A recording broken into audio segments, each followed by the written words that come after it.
الشيطان الرجيم بسم الله الرحمن الرحيم كذبت قبلهم قوم نوح فكذبوا عبدنا وقالوا مجنون وازدجر فدعا ربه أني مغلوب فانتصر ففتحنا أبواب السماء بماء منهمر وفجرنا الأرض عيونا فالتقى الماء على أمر قد قدر وحملناه على ذات ألواح ودسر تجري بأعيننا جزاء لمن كان كفر وَلَقَدْ تَرَكْنَاهَا آيَةً فَهَلْ مِن مُّدَّكِرٍ فَكَيْفَ كَانَ عَذَابِي وَنُذُرِ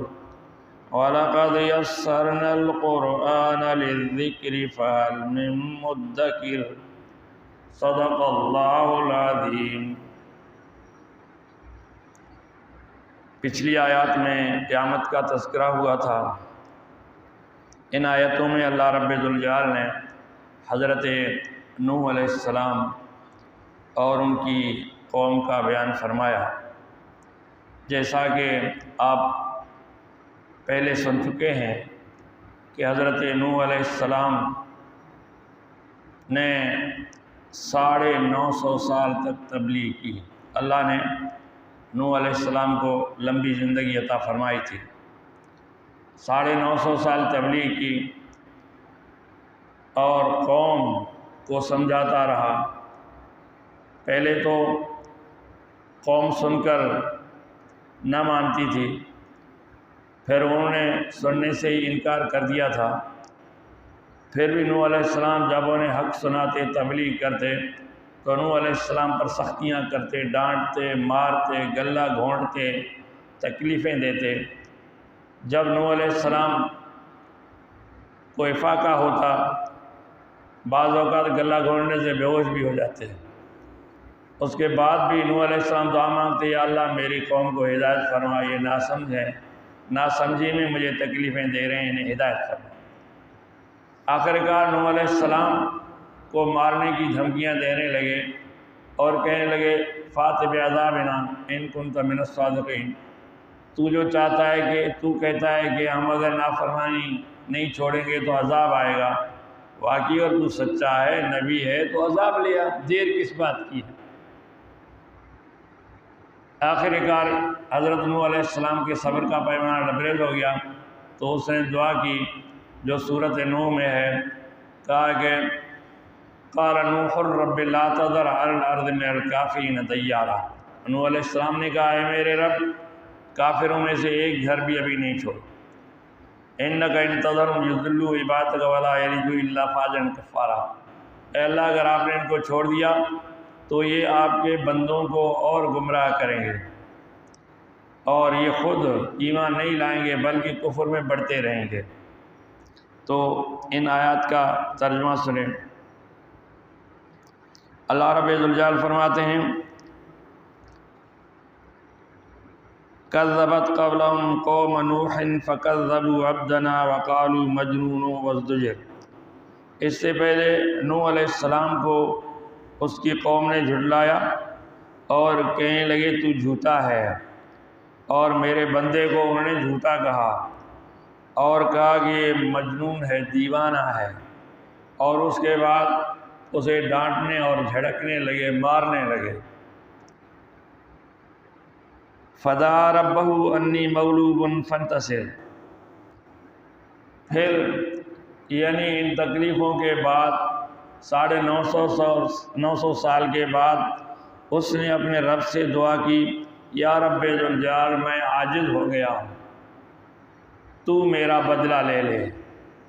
اب جو ہے تو بات انتہا کو پہنچی ہے، اب میں بھی ان سے مایوس ہو گیا ہوں اتنے انتظار کے بعد، یا رب ذوالجلال میرا بدلہ لے لے اور میری مدد کر۔ ففتحنا ابواب السماء بماء منہمر۔ اب اللہ تعالیٰ نے عذاب لانے سے پہلے نوح علیہ السلام کو کہا کشتی تیار کر، نوح علیہ السلام کشتی تیار کرنے لگے تو نوح پر ہنسنے لگے، کہا دیکھ ہم نہیں کہتے تھے کہ تو جو ہے تو لکڑی کے کام کرنے والے، لوہے کے کام کرنے والے یا مزدوروں کے ساتھ تو بیٹھنے والا تھا۔ ہم نے کہا کہ نہیں بیٹھ، آخر ان کا اثر تم پر آ گیا، تو نے بھی نجاری کا کام شروع کیا، جس کو انگلش میں کارپینٹر کہتے ہیں، سندھی میں واڈا کہتے ہیں، تو نے واڈے کا کام شروع کیا ہے اور تو ان کے ساتھ بیٹھ بیٹھ کر ان کا اثر تم پر آ گیا ہے۔ نوح نے کہا کہ میں کشتی اللہ کے حکم سے بنا رہا ہوں اور اللہ کا عذاب آئے گا، طوفان آئے گا۔ انہوں نے کہا کہاں ہے عذاب، کہاں ہے طوفان، کیا تو اس کو ریت پر چلائے گا یا پتھروں پر چلائے گا؟ تو آخر کار نوح علیہ السلام نے کشتی بنائی تو اللہ رب الجلال نے فرمایا فَفَتَحْنَا أَبْوَابَ السَّمَاءِ بِمَاءٍ مُنْهَمِرٍ، پھر ہم نے آسمان کے دہانے کھول دیے تیز برسنے والے بارش سے، یعنی آسمانوں کی طرف سے بہت تیز برسات ہو گئی۔ اللہ نے وقت مقرر کیا تھا، نوح علیہ السلام کو بتایا تھا۔ وَفَجَّرْنَا الْأَرْضَ عُيُونًا فَالْتَقَى الْمَاءُ عَلَىٰ أَمْرٍ قَدْ قُدِرَ، ہم نے زمین کے چشموں کو حکم دیا کہ تم بھی پانی بہاؤ، زمین سے پانی کے چشمے پھوٹ پڑے، آسمانوں سے پانی برسات کی صورت میں برسنے لگا، پھر زمین کا پانی، آسمان کا پانی، رب الجلال فرماتے ہیں فَالْتَقَى الْمَاءُ، یہ سب پانی مل گیا، عَلَىٰ أَمْرٍ قَدْ قُدِرَ، اللہ کے حکم سے جو اللہ نے مقرر کیا تھا ان کے عذاب کے لیے یہ پانی جب جمع ہو گیا۔ وَحَمَلْنَاهُ عَلَىٰ ذَاتِ أَلْوَاحٍ وَدُسُرٍ، ہم نے نوح علیہ السلام کو جو ایمانداروں کے ساتھ تھے ان سب کو سوار کیا کشتی پر۔ کشتی میں لکڑی کے تختے لگے ہوئے تھے، ان میں کیلیں اور جوڑ اور ڈوریاں لگی ہوئی تھیں۔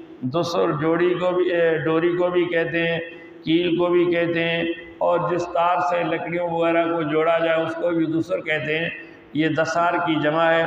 تو فرمایا کہ ہم نے نوح علیہ السلام کو کشتی پر سوار کیا جو پانی کے تختے اور دسور سے بنا ہوا تھا۔ تجری بِأَعْیُنِنَا، وہ ہمارے سامنے چل رہی تھی، ہمارے حکم سے کشتی چل رہی تھی۔ جزاء لمن کان کفر، جنہوں نے میرے بندے کو نہیں پہچانا، نوح کو نہیں پہچانا، ان کی دعوت کو نہیں پہچانا، اللہ کا کفر کیا، ان سے بدلہ لینے کے لیے جو ہے تو ہم نے نوح کی کشتی کو بچایا اور ان سب کو غرق کر دیا۔ وَلَقَدْ تَرَكْنَا آیَةً فَهَلْ مِن مُدَّکِرٍ، ہم نے اس واقعے کو نشانی کے طور پر چھوڑا، قیامت تک کے لیے لوگوں کے لیے ہے کوئی سوچنے والا اور نصیحت حاصل کرنے والا، یعنی اللہ کی نافرمانی سے، نبیوں کو جھٹلانے سے اللہ کا عذاب آتا ہے کوئی نصیحت حاصل کرنے والا۔ یہ مکہ کے مشرکوں کو، علاقے کے مشرکوں کے لیے بھی تنبیہ تھی کہ جس طرح نوح کو ان کے لوگوں نے نہیں مانا، اللہ نے ان کو عذاب دیا، تم بھی نہیں مانو گے، تم پر بھی عذاب آ جائے گا۔ اس عذاب میں نوح کی بیوی اور بیٹا بھی آ گئے، کیونکہ انہوں نے اللہ کے نبی کی بات دل سے ماننے کے بجائے سرسری طور پر مانی تھی، سرسری طور پر مسلمان ہو گئے تھے، دل سے مسلمان نہیں تھے، دل سے کافر تھے۔ تو بیٹے نے کشتی پر چڑھنے سے انکار کر دیا، کہا میں پہاڑ پر چڑھ جاؤں گا، بچ جاؤں گا، یہ کشتی کہاں بچا پائے گی۔ اس طرح بیوی نے بھی انکار کیا، وہ ڈوب گئے اور مر گئے، نوح علیہ السلام اور ایماندار بچ گئے۔ رب الجلال فرماتے ہیں فَكَيْفَ كَانَ عَذَابِي وَنُذُرِ، پھر میرا عذاب کیسے ہوا اور میرا ڈرانا کیسے ہوا، یعنی میں نے جو ڈرایا تھا وہ صحیح ہوا اور میں نے جو عذاب دیا تھا وہ صحیح، عذاب کا بتایا تھا وہ بات صحیح سچی نکلی۔ اب نوح علیہ السلام یہ عذاب اس کے بعد آیا کہ انہوں نے نوح علیہ السلام کو کہا تھا قَالُوا يَا نُوحُ لَئِن لَّمْ تَنْتَهِ لَتَكُونَنَّ مِنَ الْمَرْجُومِينَ، اے نوح اگر تو باز نہیں آیا تو ہم تمہیں سنگسار کر دیں گے، پتھر مار مار کر تمہیں قتل کر دیں گے۔ اب انہوں نے نوح کو ڈانٹا، دھمکیاں دیں، تو اللہ نے جو ہے تو اپنے نبی کی دعا کو قبول کرتے ہوئے ان کو ہلاک کر دیا۔ آگے پھر فرماتے ہیں فَكَيْفَ كَانَ عَذَابِي وَنُذُرِ وَلَقَدْ يَسَّرْنَا الْقُرْآنَ لِلذِّكْرِ فَهَلْ مِن مُدَّكِرٍ، ہم نے قرآن کو نصیحت حاصل کرنے کے لیے آسان کیا، ہے کوئی نصیحت حاصل کرنے والا؟ اور ذکر کا دوسرا ترجمہ یہ ہے، یعنی یاد کرنے کے لیے، ہم نے قرآن کو یاد کرنے کے لیے آسان بنایا، ہے کوئی قرآن کو یاد کرنے والا؟ واقعی قرآن آسانی سے یاد ہوتا ہے، جو چھوٹے چھوٹے بچے بھی یاد کرتے ہیں، بزرگ بھی یاد کرتے ہیں، جوانوں کو بھی یاد ہوتا ہے۔ دنیا میں ایسی کوئی کتاب نہیں ہے تفسیری جو شروع سے آخر تک کسی کو بھی یاد ہو۔ یہ اللہ کا کلام ہے جو اللہ کروڑوں بندوں کو یاد دلاتا ہے، ان کے سینوں میں ہوتا ہے۔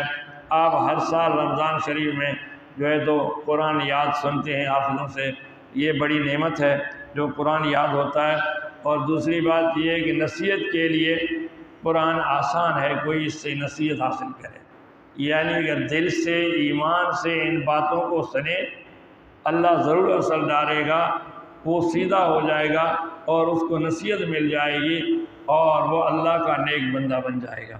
اللہ ہمیں عمل کرنے کی توفیق عطا فرمائے۔ وآخر دعوانا ان الحمد للہ رب العالمین۔